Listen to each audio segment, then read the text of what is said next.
네, 벌써 목요일이네요.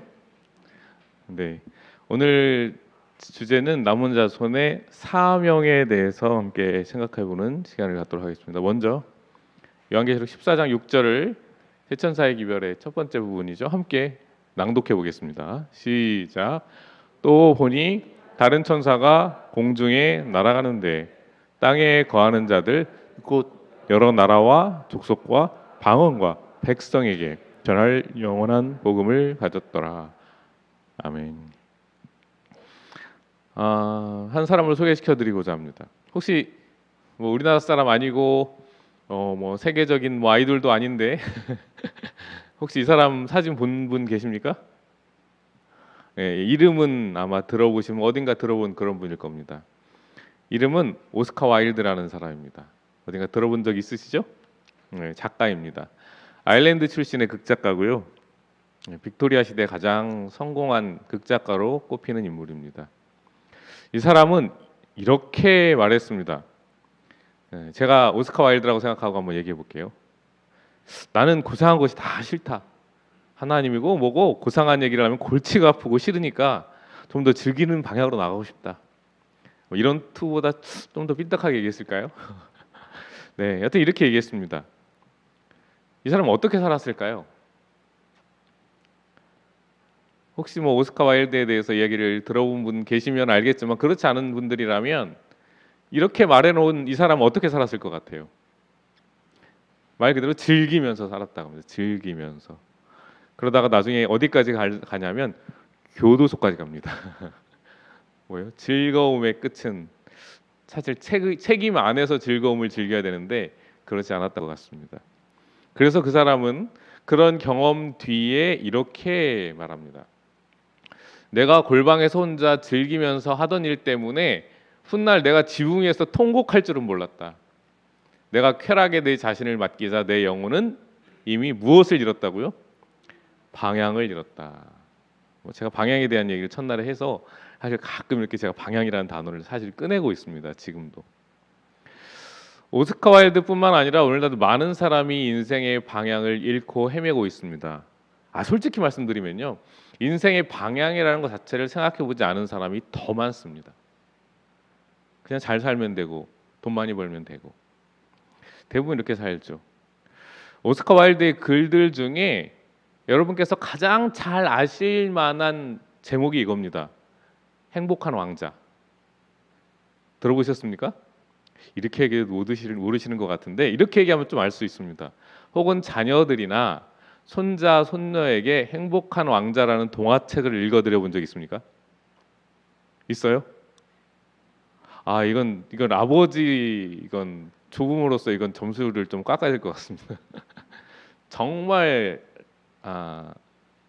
그러니까 아이들이 읽는 동화책 중에 정말 아이들이 흥미롭게 보지만 정말 교훈적인, 어떻게 보면 이게 오스카 와일드의 인생에 어떤 눈물이 들어가 있는 작품이에요. 제가 보기에는. 예를 들면 이런 겁니다. 아주 이 얘기 줄거리는 아주 짧게만 이야기하라고 한다면 제가 이야기 시작하면 아마 아실 수도 있어요. 높이 솟은 기둥 위에 보석들로 장식한 행복한 왕자 동상이 있었습니다. 몸에는 아주 여러 가지 보석들로 꾸며져 있었는데 진짜 보면 반짝반짝 빛나는 그런 행복한 왕자처럼 보였는데 그 행복한 왕자가 지나가는 제비에게 부탁을 해서 이 보석 빼서 이 보석 빼서 이 보석 빼서 막 이렇게 해서 아픈 아이, 가난한 작가, 성냥팔이 소녀 등을 도와주고 결국은 다 뽑히면 무슨 동상이 될까요? 초라한 동상이 되어버리고 또 그 제비도 겨울이 왔는데 이 왕자 소원 들어주다가 뭐 죽었다고 합니다. 근데 둘 다 하늘나라에 갔어요. 그런데 그 전에 이때 하나님이 천사에게 도시에서 가장 귀한 두 가지를 가져오라고 이야기를 할 때 그 천사가 이 왕자 동상에 뭐 다 떼어주고 이제 모르겠습니다. 동화니까 이 왕자 동상의 심장까지 나중에는 두 조각이 났다고 합니다. 이제 다 빼서 주다 보니까 그래서 이 죽은 왕자의 쪼개진 심장과 죽은 제비를 갖다가 하나님께 드렸다고 합니다. 이게 가장 뭐요? 이 도시에서 가장 소중하고 귀한 것이라고 천사가 가져왔다는 것입니다. 결국은 그래서 행복한 왕자와 제비는 천국에서 행복하게 살았다고 합니다. 오스카 와일드는 나중에서야 무엇이 행복인지를 깨달은 겁니다. 뭐예요? 나를 희생하면서까지 내 거를 다 뽑아가면서까지 다른 사람을 돕는 삶이 가장 행복한 삶이라는 것을, 이 행복한 왕자, 제목부터 행복한 왕자예요. 자기 거 다 떼어주는데 나중에 심장이 두 조각이 나서 이 동상의 생명이 다하는데 제목은 행복한 왕자인 것입니다. 우리들에게 무엇이 행복한지를 말해주는 것입니다. 오늘 남은 자손으로서의 역할이 무엇인지 생각해 보려고 합니다. 뭐 사실은 너무 잘 아실 겁니다. 솔직히 말씀드리면 이 내용 너무 잘 아실 거예요. 하지만 오스카 와일드의 행복한 왕자라는 글을 떠올리면서 우리의 사명을 다하는 것이 우리의 삶에 어떤 의미가 있는지 조금이나마 느낄 수 있는, 조금이나마 더 여러분의 남은 자손의 사명을 조금만 더 이해하고 특별히 머리로 말고 마음과 가슴으로 느끼는 시간이 되면 더 좋을 것 같습니다. 그래서 말씀드린 대로 오늘은 네 번째 시간으로 남은 자손의 사명에 대해서 함께 생각해 보겠습니다. 오늘은 크게 세 가지에 대하여 이야기합니다. 하나는 사명을 위하여 부르셨다. 남은 자손을 부르신 이유는 사명을 위하여. 그 남은 자손의 삼중 사명. 사실 전에도 약간 이렇게 사명을 언급을 했지만 구체적으로 언급하지 않았습니다. 그럼 오늘 남은 자손의 사명이 크게 딱 세 가지가 이렇게 딱 찝히는데 그것이 무엇인지 살펴볼 거고요. 마지막으로 우리가 너무나 잘 아는 세 천사의 기별에 대해서 남은 자손의 사명의 관점에서 한번 살펴보도록 하겠습니다. 뭐 어제까지 보신 그런 내용입니다. 남은 자손은 하나님이 위탁하신 사명 때문에 존재하는 거고요. 결국 우리 마지막 남은 자손인 우리에게도 사명이 있고요. 그리고 결국 재림교회 성도들은 바로 이 역사의 초기부터 지금까지 우리는 우리를 남은 자손이라고 확신하면서 살아가고 있다는 것입니다. 그럼 재림교회 남은 자손에게 위탁하신 특별한 사명이 있다면 그건 무엇일까요? 네, 첫 번째, 하나님의 부르심은 두 가지 종류가 있습니다. 하나는 인류의 구원을 위한 부르심이 있고요. 또 하나는 봉사 또는 사명의 수행을 위한 부르심이 있다고 말합니다. 특별히 남은 자손의 부르심은 사실 첫 번째보다는 두 번째에 더 강력하게 있다는 것을 우리는 알 수 있습니다. 그리고 이 부르심은 어제 가시적 교회와 비가시적 교회라는 걸 이야기하면서 남은 자손은 어디에 속한다고요? 가시적 교회, 비가시적 교회 어디에 속한다고요? 네, 가시적 교회라고 말씀드렸습니다. 가시적 교회는 공동체로 형성되어 있는 것입니다. 비가시적 교회는 하나님 그리스도를 진리를 따르는 모여진이 아니라 각각 그 따르는 한 사람 한 사람을 비가시적 교회라고 이야기한다고 말씀드렸습니다. 바로 이 사명을 위한 부르심은 어떤 공동체가 있다는 것입니다. 하나님께서는 남은 무리를 재림교회에 적용하면서 재림교회 신앙을 하는 신앙 공동체 전체를 부르셨다는 사실을 기억하시기를 간절히 바랍니다. 그래서 이 남은 자손은 어제 역사의 네 단계의 남은 자손에 대해서 말씀드렸었는데 이스라엘, 구약에는 이스라엘, 신약에는 교회, 그 이후에 종교개혁 이후에 개신교회, 기독교회, 그리고 마지막 남은 자손은 제7일 안식 예수님 교회다, 재림교회다 이렇게 말씀드렸습니다. 모두가 하나님의 선택을 받은 백성인 것입니다. 그러면서도 그들은 하나의 공동체이시죠. 말씀드렸듯이 재림교회는 하나의 가시적인 교회입니다. 결국은 모든 재림교회 신자들은 하나의 공동체. 우리는 그런 사명감을 가지고 있죠. 세계 교회로 우리는 늘 생각하고 있습니다. 그래서 하나님의 보내심을 받은 엘리야 같은 사명을 가진 존재라는 사실을 우리는 알고 있습니다. 그러면 남은 자손의 세 가지 특징 어제 공부했죠. 빨리 넘어가겠습니다. 하나님의 계명을 지키며, 그러나 부가적으로 설명을 드리자면 하나님의 계명을 지키는 것은 그 자체가 구원을 위해서 지키는 것도 아니고 계명을 지키는 것이 결국 지키는 것으로 율법의 행위로 의롭다 하심을 받을 사람도 없습니다. 바로 율법 자체에는 구원이 없는 것입니다. 그래서 이 글은 제가 좀 읽어드리겠습니다. 남은 자손이 하나님의 계명을 지키는 이유도 이와 동일하다. 그들이 하나님의 율법을 지키는 자들로 살아가는 것은 이 세상 역사의 마지막 때에 그분의 택함을 받은 무리로서 그분이 위탁하신 사명을 수행하기 위한 것이지 그것을 통해 자신들의 구원을 완성하기 위해서가 아니다. 율법을 지키는 이유가 뭐라고요? 위탁하신 사명을 수행하기 위한 것이라는 것입니다. 다시 말해 하나님을 따르는 백성이 살아가는 길을 보여주시는 것이 율법이라는 것입니다. 두 번째는 예수의 증거였습니다. 예수의 증거를 가진 것도 구원의 조건은 아닙니다. 뭐예요? 엘렌 G 화이트를 통해서 주신 특별한 기별인데요.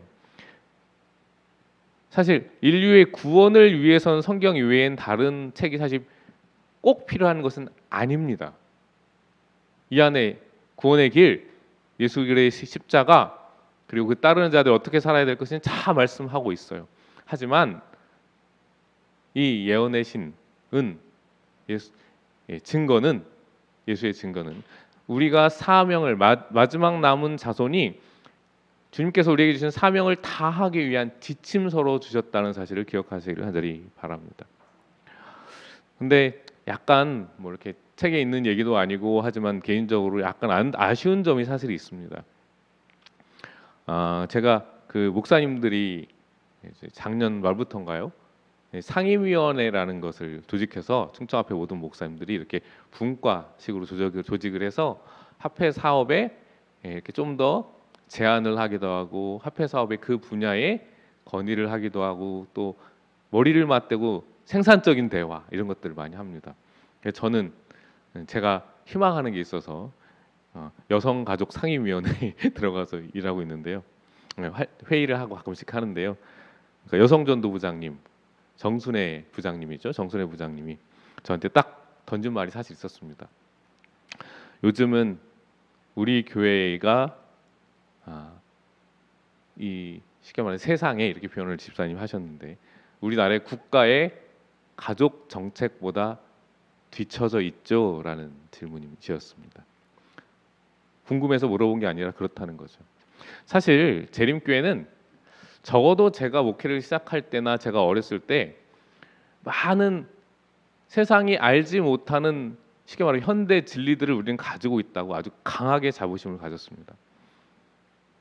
단편적으로 제가 목회를 나왔을 때 초기에만 하더라도 많은 구도자들을 요양원에 보냈어요.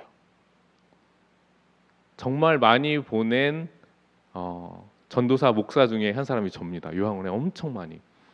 그리고 목회 초기에 첫 번째 교회에서는 특별히 한 2년간은 수요 건강대학이라고 해서요. 제가 아는 게 뭐가 있겠습니까? 그리고 교인들 그렇게 많지 않았습니다. 그런데 수요일마다 두세 명이 앉아있든 한 10명이 앉아있든 수요일마다 특별한 교회 일정이나 이런 것이 없으면 수요일마다 건강 강의를 했어요. 한 30분씩 하고 서로 이렇게 스트레칭도 하고 교회에서 집사님들이 건강식으로 점심도 준비해 주시고. 근데 요즘은 모르겠습니다. 제가 안 그런 건지 아니면 실제 그런 건지 모르지만 적어도 제가 보기에는 교회에서 선교를 위해 요양원에 보내는 구도자를 보내는 숫자가 잘 안 보이는 것 같아요. 저만 그런가요? 아니면 전체적인 분위기가 그런가요? 그리고 가정에 대한 기별도 그렇습니다. 사실 제가 목회 처음 나왔을 때도 한 3년간은 첫 해는 뭐 제가 잘 몰랐고 두 번째, 세 번째 이제 첫 번째 교회에서 4년을 있었는데 해마다 부모 교육 세미나를 했습니다. 서울에서 이렇게 이제 적어도 그쪽에 아주 유명하다고 하는 분을 서울에서 일주일에 한 번씩 모셔가지고 세미나들을 해왔습니다. 요즘 말로는 가정사역이라고 하죠. 상당히 앞서 있는 기별이었던 것은 확실합니다. 그런데 지금은 다 뒤집어졌다는 겁니다.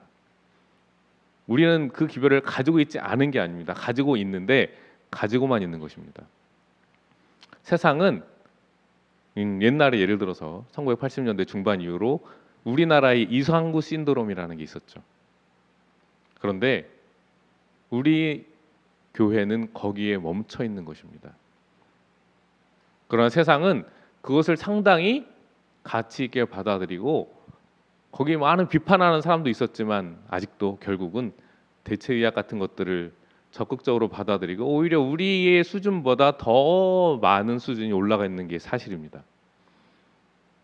가정에 대한 것도 그렇고요. 그래서 그 정순의 부장님이 물어본 게 그겁니다. 결국은 물어보는 것이 아니라 안타깝다라는 이야기를 하는 것이었습니다.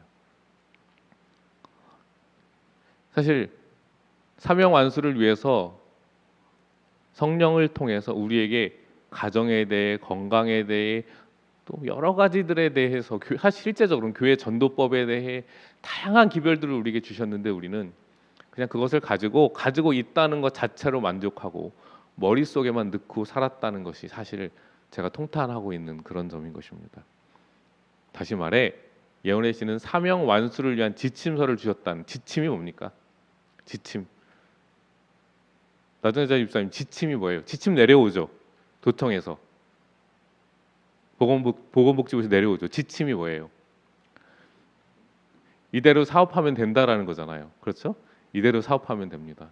근데 우리가 이대로 그대로 하나님이 주신 지침대로 사업을 하지 않고 좋은 지침이다라고 가지고만 있었다는 것입니다. 좀 안타깝습니다. 세 번째 예수의 믿음은 이제 어제 예수님을 믿는 믿음과 예수님이 가지셨던 믿음에 대해서 설명을 드렸는데 사실은 사명이라는 관점에서 보면 예수님을 예수님이 가지셨던 소유하셨던 행사하셨던 믿음이 좀 더 강조됩니다. 왜 예수님께서 지상에서 가르치시고 또한 천국 복음을 전파하시고 또 병자를 치료하셨잖아요. 그것이 예수님께 부여된 사명을 수행한 것이었습니다. 그렇기 때문에 남은 자손의 사명이라는 관점에서 볼 때는 예수님이 가지셨던 그 믿음 그리고 행사하셨던 믿음은 행사하는 사용할 수 있는 것이니까요. 그 믿음이 바로 우리가 가져야 할 그 믿음이라는 것을 보여주셨습니다. 그래서 사실 남은 자손에게는 특별한 사명이 있습니다. 여러분도 제가 잠깐 이렇게 한탄하듯이 말씀을 드렸지만 지금도 늦진 않았습니다. 여러분이 모든 면을 다 우리가 잘할 수는 없습니다. 여러분이 건강에 대해서 혹은 가정에 대해서 혹은 음식물에 대해서 혹은 전도 방법에 대해서 관심이 있다면 그 부분에 대해서 이 지침서를 예언의 신을 한번 잘 읽어보시기 바랍니다. 이 예언의 신은 우리를 비판하기 위해 주어진 것이 아니에요. 우리의 신앙을 강제로 이렇게 하라고 무슨 붕어빵 찍어내듯이 우리를 찍어내려고 주신 게 아닙니다. 지침서라는 것입니다. 우리가 더 잘할 수 있게 주신 것이라는 것입니다.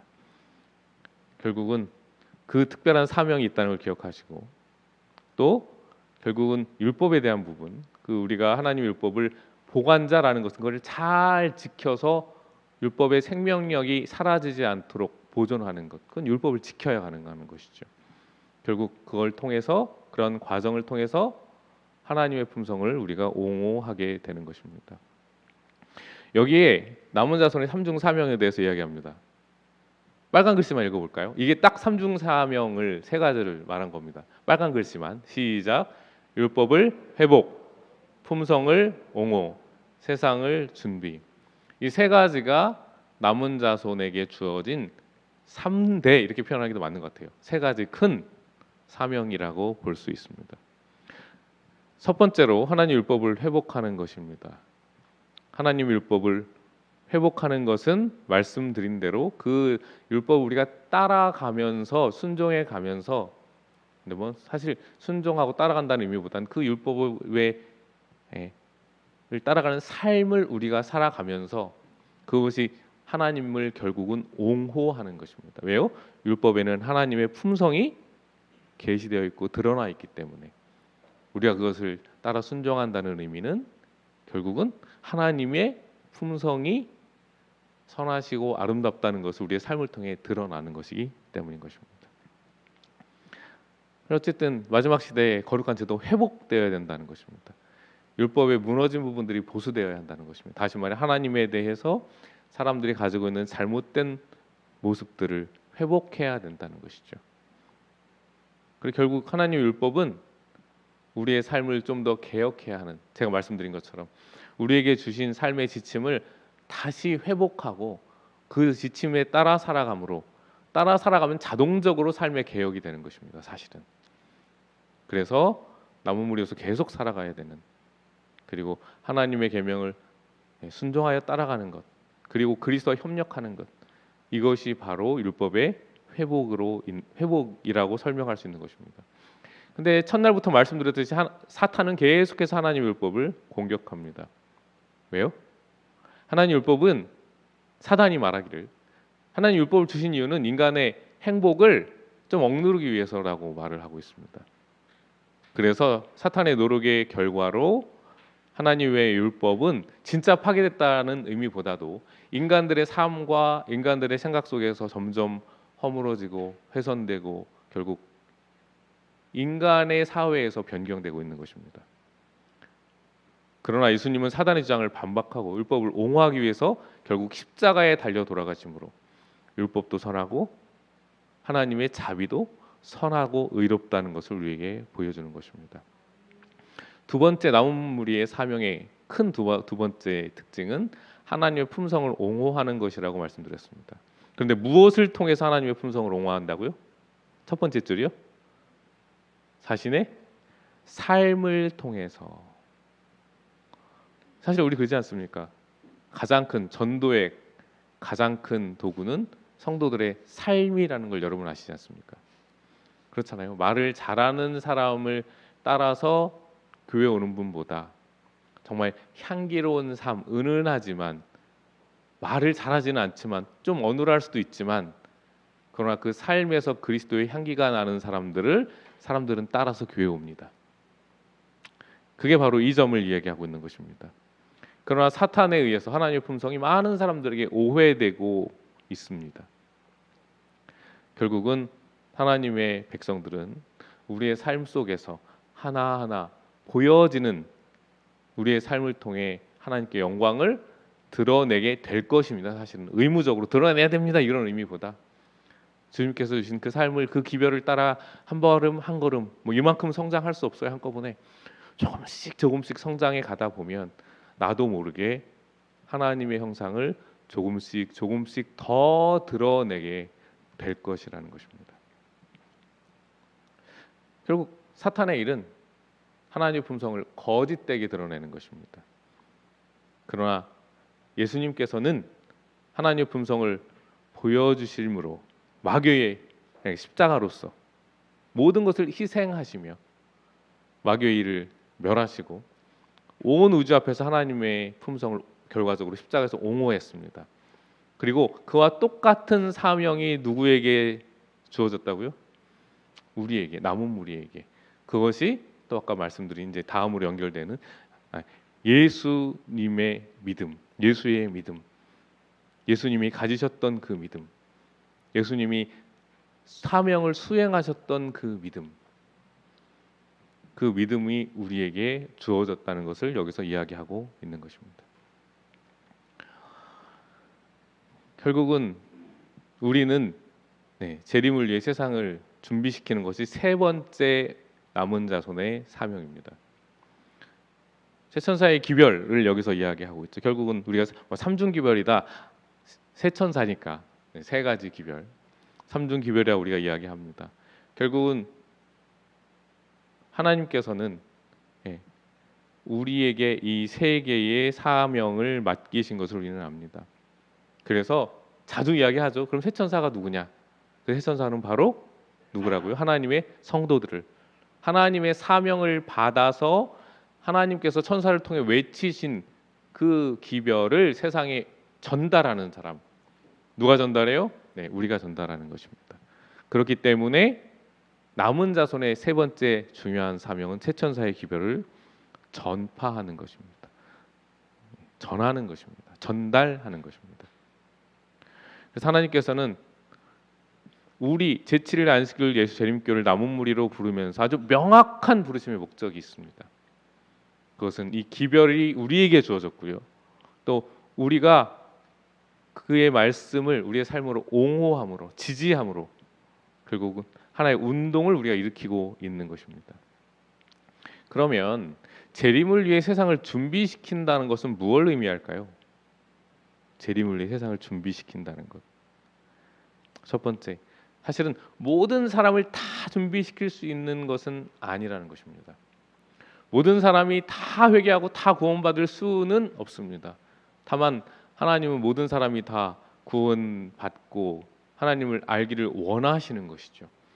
그러나 현실적으로는 사단의 활동 때문에 100%다 모든 사람이 구원을 얻을 수는 또 없는 것이죠. 그러나 우리가 세상을 준비시키는 것은 하나님이 어떤 분이신지를 우리의 삶을 통해 깨닫게 해주는 것입니다. 그가 선택하고 선택하지 않고는 우리의 일은 아닙니다. 우리는 그들에게 하나님의 올바른 품성을 드러내 보여주는 것이 우리의 사명인 것입니다.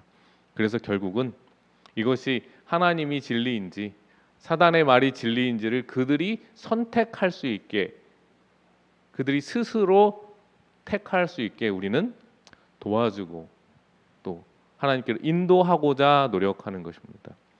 한마디로 말하면 남은 자손의 사명은, 세상을 준비시키는 사명은 하나님이 어떤 분이신지를 깨닫게 해주는 것이 우리의 중요한 사명이라는 사실을 기억하시기를 바랍니다. 1972년 12월 17일에 미국의 매사추세츠주 연안에 에스포라는 잠수함이 가라앉았습니다. 근데 잠수함이 깊은 바다에 있을까요? 얕은 바다에 있을까요? 사실은 활동을 하다가 커다란 선박에 부딪혔습니다. 그래서 이 잠수함이 가라앉게 됩니다. 그 잠수함에 타고 있던 해군 장병 6명이 구조되지 못하고 계속 그 잠수함은 가라앉았습니다. 너무나 12월이니까요. 미국도 12월이면 춥죠. 너무나 추운 날씨 속에서 그들을 구하기 위한 모든 노력이 다 허사로 돌아갑니다. 그러던 중에 한 잠수부의 귀에 어떤 뭔가 툭툭툭 치는 듯한 소리가 들립니다. 그것은 무엇이었냐면 그 잠수함에 탔던 장병들이 잠수함 벽을 두드리는데 뭘로 두드렸냐면 해군 군인들이 여러분 모르스 부호, 모르스 기호 이런 거 들어보셨죠? 옛날에 전보 띠띠띠띠띠 간첩 영화에서 보셨나요? 띠띠띠띠 이런 거 하는 거. 그걸로 잠수함의 벽을 두드린 겁니다. 그래서 이 잠수부가 그 하는 말을 해석을 했는데 미국 사람이니까 영어로 이런 뜻이었다고 합니다. 써 있죠? Is there any hope? 거기 어떤 희망이라도 있습니까? 라는 메시지를 계속 두두두두 이렇게 벽을 두드렸다고 합니다. 1927년에 가라앉았는데요. 불행하게도 이 잠수정은 1936년 9년 만에 발견해서 끄집어 올렸다고 합니다. 안타깝게도 모든 선원들이 사망했습니다. 그들은 거기에 어떤 희망이라도 있습니까? 라는 신호를 계속했지만 들었지만 결국 그 잠수함을 발견하는 데는 9년이라는 시간이 걸렸던 것입니다. 우리 남은 자손, 희망을 찾기 원하는 사람들에게 예수님의 재림을 준비시키는 사명을 우리는 부여받았습니다. 세상의 많은 사람들은 희망을 찾고 있습니다. 그 희망이 뭔지도 모르면서 거기 어떤 희망이라도 있습니까? 라는 메시지를 사실은 무언의 말로 많은 사람들이 희망을 찾고 있습니다. 남들에게 잘 드러내지 못하죠. 점점 사람들은 더 개인주의적이어지니까. 그러나 너무 공허하고 어떤 희망을 찾고자 하지만 무슨 노력을 해야 될지도 모르면서 많은 사람들이 살아가고 있습니다. 그래서 마치 이 배에 에스포 잠수함에 6명의 최후까지 살아남았던, 결국은 죽었지만 그 사람들이 계속 거기 어떤 희망이라도 있어라는 신호를 보내는 것처럼 우리 주변의 사람들의 눈빛을 보시고 삶을 보시고 희망을 찾는 사람들을 여러분 발견하는 일에 좀 더 귀를 기울이시고 눈을 크게 떠주시기를 간절히 바랍니다. 이것이 바로 우리에게 주어진 중대한, 특별히 세 번째 사명인 것입니다. 여기 뭐 버나드 림랜드라는 어떤 박사 연구소장이 있는데요. 이 사람은 어떤 자폐증의 아버지로 되게 유명합니다. 그래서 이 사람이 한 실험을 했었습니다. 200명의 학생에게 잘 아는 사람 10명의 이름을 그냥 무작위로 적어보라고 했습니다. 그냥 잘 아는 사람 10명. 그리고 그 다음에는 그 사람이 불행한지 행복한지 한번 그 사람 이름 밑에 적어보라고 했습니다. 그 다음 마지막 질문을 했습니다. 그 사람이 남을 돕는 사람인지 아니면 자기만을 아는 이기적인 사람인지를 그 밑에, 행복한지 불행한지 밑에 적으라고 했어요. 참 재밌게도 그 200명의 학생 중에 행복해 보인다고 적었던 사람의 4분의 3이 남을 돕는 사람이었습니다. 그리고 불행해 보이는 사람의 95%가 이기적인 사람이었다고 말하고 있습니다. 남을 돕지 않는 사람. 결국 그냥 자연스럽게, 결국 어떤 사람이 행복하다고요? 남을 돕는 사람이 행복하다는 게 그냥 자연스럽게 우리가 인식할 수 있는, 어떻게든 알아볼 수 있는 그런 것들이라는 것입니다. 결국 이기적인 삶이 아닌 이타적인 삶이 우리를 행복으로 이끌어줍니다. 이게 무슨 의미입니까? 사실은 남을 돌아본다는 것은 그만큼 내 안에 뭐 영적이든, 꼭 재물이 아니라도 영적이든 정서적으로든, 혹은 뭐 재물도 가능하죠.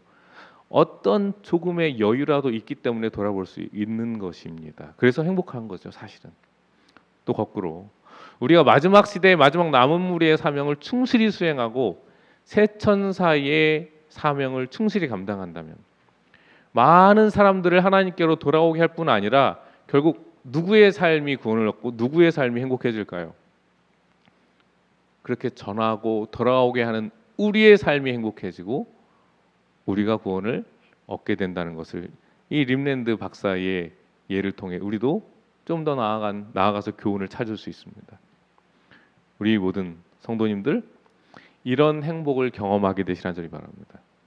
물론 다른 사람을 돕는 것으로 오는 행복도 경험하시고, 특별히 우리 남은 무리로서 우리에게 주어진 그 사명, 사람들에게 하나님을 나타내는 가장 큰 선물을 주심으로 그들도 큰 복을 받고 우리에게도 큰 행복을 받게 되는, 그것을 경험하는 모든 성도님들 되시기를 간절히 바랍니다.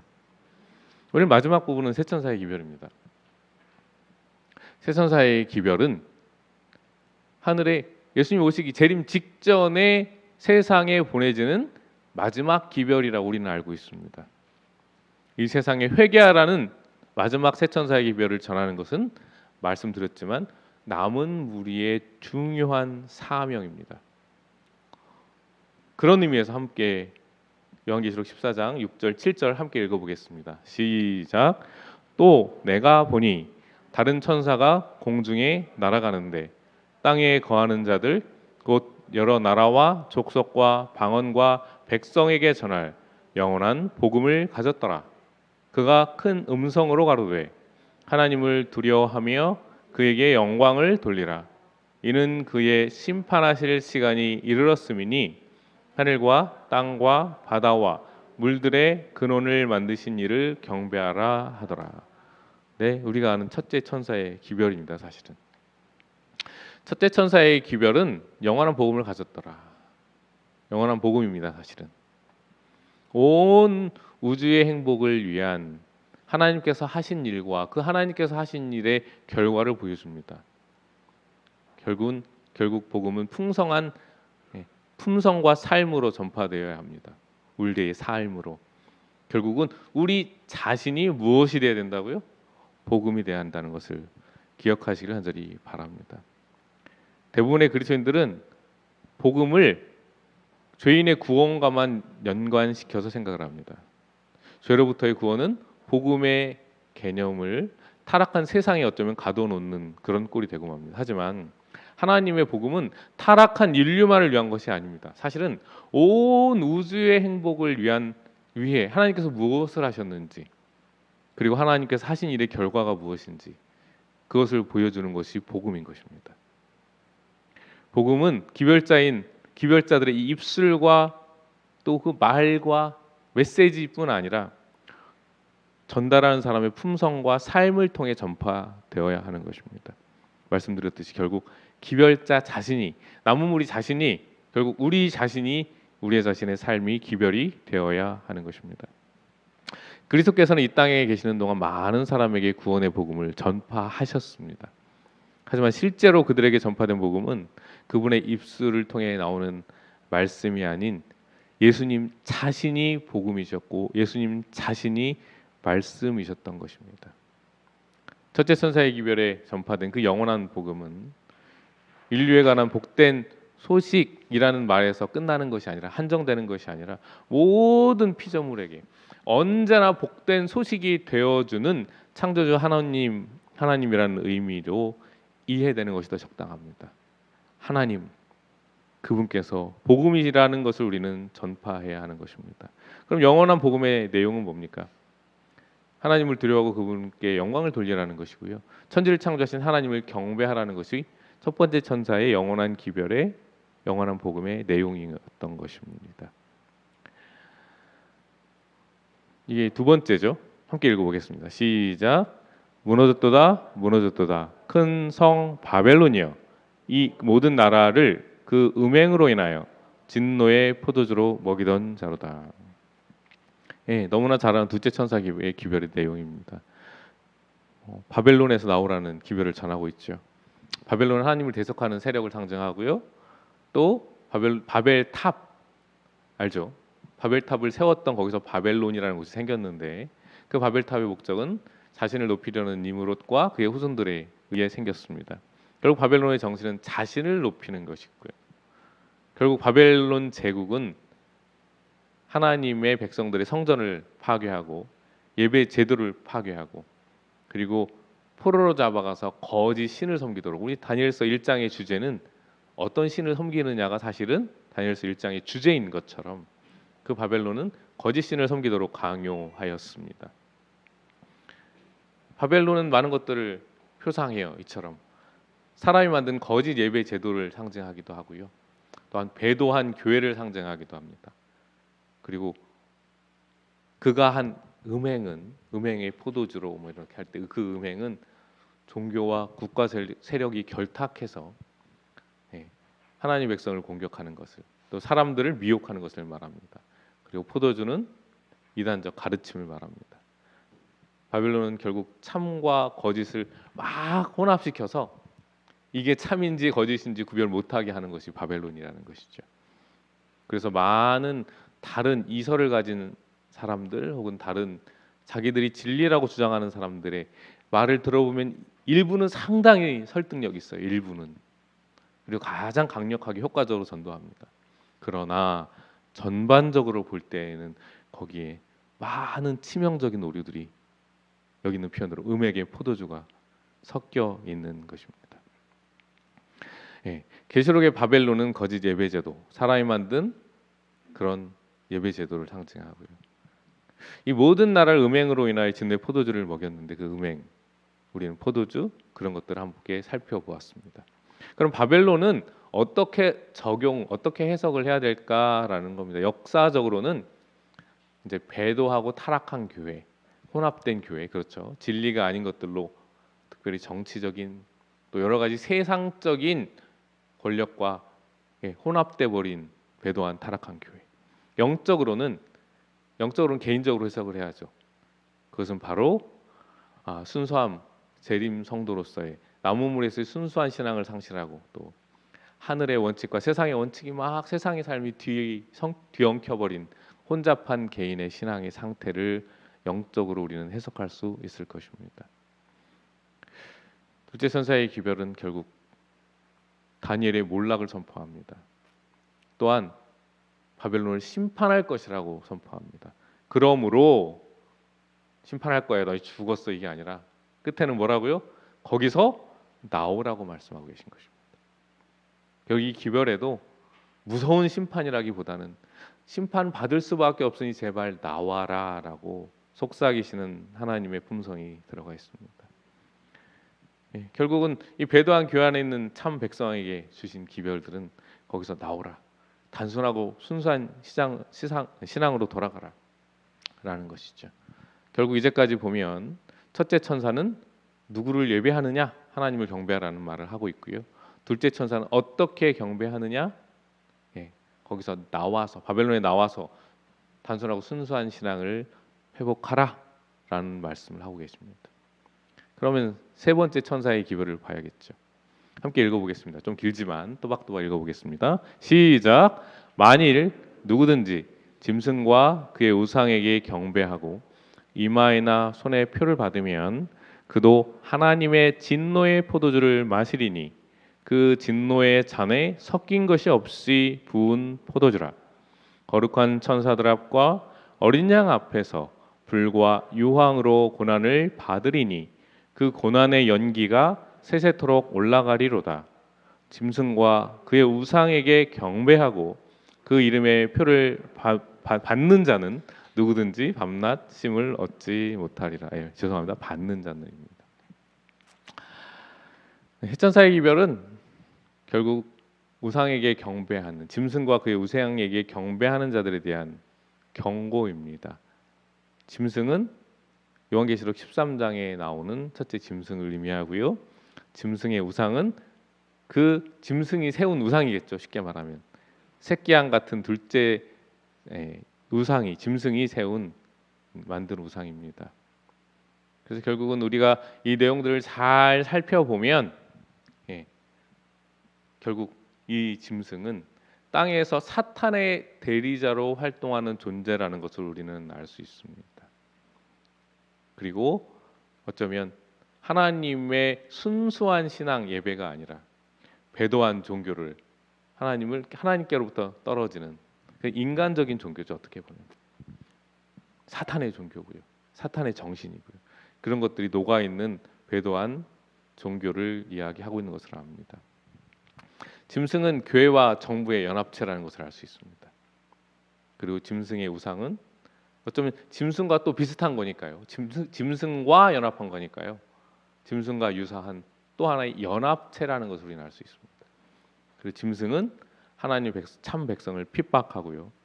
결국은 짐승의 우상, 결국 짐승이 만든 우상이니까 짐승이 원하는 대로 행동하는 거죠. 결국 짐승과 똑같은 행동을 하는 것이라는 것을 우리가 압니다. 그래서 좀 더 정리해 보면 짐승과 그 우상의 연합체는 어쩌면 겉으로는 대연합 운동이 있고 초교파 운동이 있고 종교 통합 운동이 있고 옛날에는 뭐 에큐메니칼 운동 뭐 이런 단어를 많이 썼었던 것 같아요. 그래서 그들은 이렇게 외쳐요. 종교는 그 형태와 관계없이 그 최종적으로 그들이 향하는 것은 똑같다 이렇게 말합니다. 이것을 요즘 말은 아니죠. 나온 지 좀 오래된 단어니까 포스트 모더니즘이라고 합니다. 두 번째, 그들은 종교와 정부의 연합 운동을 실시합니다. 다시 말해 세상을 다스리는 것도 영적인 것과 결탁해서 같이 해야 더 사람이 행복하다 그럴 듯하죠. 그러나 정말 참 하나님의 정신을 가리키는 게 아니라 결국은 아까 말했던 바벨론, 혼탁한 그리고 불순물이 섞인 하나님의 뜻처럼 보이지만 거기에 사람의 의도를 더한 그런 연합운동을 가지고 짐승의 우상을 완성시키죠.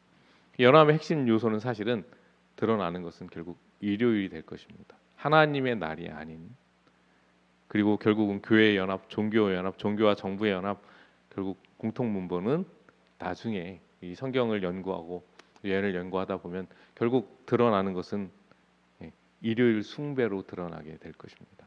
그러나 그와 반대되는 계속 대쟁투니까요. 사단의 편과 짐승의 편과 또 하나님의 편, 하나님의 남은 자손의 편이 있겠죠. 결국 하늘 가정의 연합운동은 대연합운동은 그리스도 중심으로 연합이 된다는 겁니다. 그래서 타락하지 않은 하늘의 천사들과 다른 세계의 거민들, 온 우주 거민들을 말하죠. 그리고 이 지구에 있는 하나님의 참 백성들이 연합하게 될 것입니다. 그리고 그들은 창조주 하나님을 유일한 경배의 대상으로 선포할 것이고요. 그 연합의 핵심 요소는 결국 우리가 끝까지 부여잡을 것은 참된 재치를 안식일이 될 것입니다. 그리고 심판의 세상을 하나님께서 심판하실 때의 것에 대한 경고하는 메시지를 기별을 가지고 있습니다. 결국 그것은 창조주를 경배하지 않고 짐승과 우상에게 경배하는 자들에 대한 심판을 우리는 외치고 있는 것입니다. 네. 이게 사실 조금 된 신문 기사입니다. 그러나 저도 이번에 준비하면서 봤는데요. 2013년에 났던 여기 있죠? 프레시안이라는 뉴스에 났던 기사입니다. 근데 프레시안뿐 아니라 이제 다른 뉴스에도 났던데요. 쉽게 말하면 이겁니다. 교황청이 다른 정치적인 무솔리니는 이 전제주의였던 운동을 했던 지도자 중에 하나죠. 무솔리니가 모았던 그런 비자금을 가지고 부동산 투자를 해서 쉽게 말하면 교황청의 재산을 모르게 쉽게 말하면 불법적으로 계속해서 불려나가고 있었다는 것이 드러났다는 그런 기사입니다. 우리 교회에서 뭐 고소한 그런 거 아니에요. 이때 몇 뉴스들에서 이런 것들이 났어요. 이 기사들이 2013년에 났다는 것입니다. 결국 이것을 좀 더 큰 틀에서 보면 될 것 같아요. 이 하나가 중요한 게 아닙니다. 신앙이라는 것은 처음부터 말씀드렸지만 그 하나 성경절 한 절 뭐 한두 절 요거 가지고서 우리가 모든 거인 양 얘기하지 마시고요. 그것이 우리의 신앙의 전부인 양 얘기하지 마시고요. 전체적인 흐름과 배경을 보면서 얘기하시면 좋을 것 같습니다. 이 사실도 그래요. 이 사실 하나만 가지고 얘기하지 마시고 교황청이 이 일을 하나만 추진했을까요? 솔직히 한번 이와 비교되지 않을 만큼 아주 드러나지 않은 많은 일들이 추진되고 있었을 것이고요. 그 중에 일부만 아마 드러났을 것입니다. 교황청은 종교적인 세력뿐 아니라 정치, 경제 모든 면에서 권력을 차지하고자 아주 비밀리에 많은 일들을 지속적으로 추진하고 있습니다. 그런 것 중에 이렇게 하나가 드러난 거죠. 대표적으로 사탄의 대리자인 짐승은 성과학의 대쟁투에서 끊임없이 모략을 펼칩니다. 사탄은 짐승을 통해서 하나님의 때와 법도 바꾸려고 하고요. 하나님의 율법을 공격하기도 하고요. 하나님의 품성에 막 흠을 잡으려고 노력합니다. 이러한 짐승이 세력을 펼치는 세상에서 하나님께서는 대쟁투에서 어쩌면 겉으로는 다 진 것처럼 보일지도 모르지만 마지막 남은 자손을 부르셔서 그들에게 사명을 주셔서 세상을 준비시킵니다. 이렇게 하나님께서 남은 무리에게 주신 사명은 하나님의 남은 자손에게만 주어진 사명일까요? 아니면 나에게 주어진 사명으로 우리는 받아들여야 할까요? 우리가 남은 자손의 사명을 나의 사명으로 생각한다면 우리가 하나님의 새 천사 중에 하나가 되는 것이고요. 우리가 이 사명을 완수함으로 결국 우리도 예수님께서 하나님께서 거하시는 그곳에 함께 거하는 천사들과 함께 거하는 하늘 시민이 될 것입니다. 역사는 계속해서 무언가 보이지 않는 전쟁이 우리의 마음속뿐 아니라 이 세상 어딘가에도 경악을 금치 못할 만한 이런 일들이 계속 지금 벌어지고 있고 드러나지 않지만 진행되고 있습니다. 우리는 어떻게 해야 될까요? 우리도 영적으로 준비해야 한다는 사실입니다. 더 큰 일이 있을 때 사실은 더 크게 준비해야, 더 단단히 준비해야 더 큰 위협을, 더 큰 대쟁투를 이길 수 있다는 것을 기억하시길 간절히 바랍니다. 그러면서 영적으로 부장하고 기도하고 말씀에 의지하시길 간절히 바랍니다. 오늘 새천사의 기별의 요약과 결론은 새천사는 복음을 선포하는 새천사의 복음을 전파하는 것은 성도들이고 남은 불이다 그것이죠. 그리고 새천사의 기별의 핵심은 창조주 하나님을 경배하라는 것이고 마지막 쟁점은 하나님과 짐승의 우상 중 누구를 경배하느냐. 또 영원한 복음은 모든 피조물에게 복된 소식이 되는 하나님 자신을 의미합니다. 그래서 첫째 천사의 기별은 영원한 복음을 선포하고 있는데 심판의 시간이 이르렀기 때문에 창조주 하나님께 대한 참 예배를 회복을 요구할 것을 회복하도록 요구합니다. 둘째 천사는 인간이 창안한 만든 모든 예배의 형태에 대하여 경고합니다. 그리고 세 번째 천사는 짐승과 우상에 경배하는 것에 대해서 이 세상에 보내진 마지막 경고의 기별, 이 세 가지 기별의 핵심은 결국 하나님을 경배하고 또 각 개인이 창조주 하나님과 그 짐승과 우상 이 둘 중에 누구를 선택할 것인가, 누구를 나의 자신의 예배의 대상으로 선택할 것인가 하는 것입니다. 그 영원한 복음은 영원부터 영원에 이르기까지 모든 피조물의 복된 소식 되시는 하나님 자신을 의미합니다. 그 영원한 복음은 그리스도를 통한 구원의 복된 소식은 결국 타락한 인류에게 주어진 이 최상의 복된 소식으로서 결국 원형 복음의 원래의 모습, 원형적인 모습의 하나인 것입니다. 엘렌 G 화이트는 여러 사람이 믿음으로 말미암아 의롭다 하심을 받은 것에 관한 기별이 세 천사의 기별인지 여부를 묻는 서신을 나에게 보내왔으며 나는 진실로 그것은 셋째 천사의 기별이다라고 대답하였다라고 리뷰 앤 헤럴드지에 말하고 있습니다. 믿음으로 말미암아 의롭다 하심을 받는다는 것은 자기의 뜻을 하나님의 뜻에 전적으로 굴복시키는 것을 의미합니다. 하나님을 예배하는 것과 그 본질에 있어서 자신의 의지를 그분께 완전히 굴복시키는 것입니다. 이런 면에서 볼 때, 이런 관점에서 볼 때 하나님을 유일한 경배의 대상으로 선포하는 것은 첫째 천사의 기별은 결국 믿음으로 말미암는 의라는 것이 확실합니다. 세 천사의 기별은 참 복음입니다. 하지만 이것은 구원의 초청이라는 의미에서만 복음이 아닌 온 인류에게, 온 우주 거민에게 복음의 원형이 되신, 본질이 되시는 하나님을 선포한다는 것에 대해서 복음을 의미합니다. 결국 오늘 배운 모든 것들의 결론입니다. 하나님께서는 마지막 시대에 마지막 사명을 수행하기 위하여 남은 자손이라는 신앙 공동체를 부르십니다. 그 남은 자손은 계속 우리가 외우듯이 하나님의 계명을 지키고 예수의 증거를 가지고 예수의 믿음을 지킵니다. 그리고 남은 자손의 세 가지 사명은 율법을 회복하고 하나님의 품성을 옹호하고 또 예수님의 다시 오심을 위해 세상을 준비시키는 것입니다. 그리고 자신이 새 천사로서 그 기별을, 하나님의 기별을 선포하는 것입니다. 성도님들, 이 남은 자손이 우리라고 우리가 늘 생각하여 왔다면 이제는 그 남은 자손이 우리라는 것에서 끝나는 것이 아니라 정말 언제 세상의 끝이 임하고 언제 그 징조들이 무서운 어마어마한 징조들이 벌어질지라도 그 앞에서 우리에게 준 사명, 우리는 꿋꿋이 설 수 있는 신앙의 무장을 하는 것이 지금 필요합니다. 우리 모든 성도님들 남은 자손이라는 자부심에서 끝나지 마시고 오늘 처음 말씀드린 것 같이 좋은 기별들이 세상을 준비시키기 위한 예언의 신들이 선물들이 우리에게 주어진 그 선물들을 가지고 무장하시기를 간절히 바랍니다. 그 무기들이 기록된 무기가 아니라 여러분의 무기이고 그 무기들이 우리에게 주신 사명을 다 수행하는데 효과적으로 수행하는데 중요한 여러분의 도구가 되시기를 바라며 말씀을 줄이겠습니다. 그냥 기도하겠습니다. 사랑하신 아버지 하나님, 저희를 하나님의 천사로 불러주시니 감사합니다.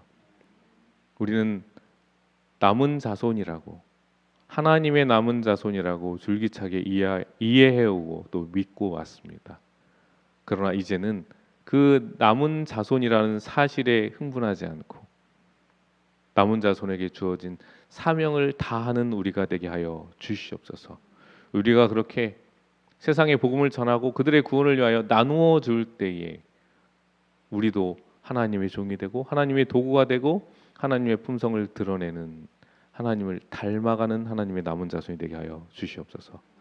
그런 주님의 섭리하심과 놀라운 구원의 역사가 우리 함께 기도하는 모든 서천교회 성도들에게 함께 하시기를 예수 그리스도의 이름으로 기도드리옵나이다. 아멘.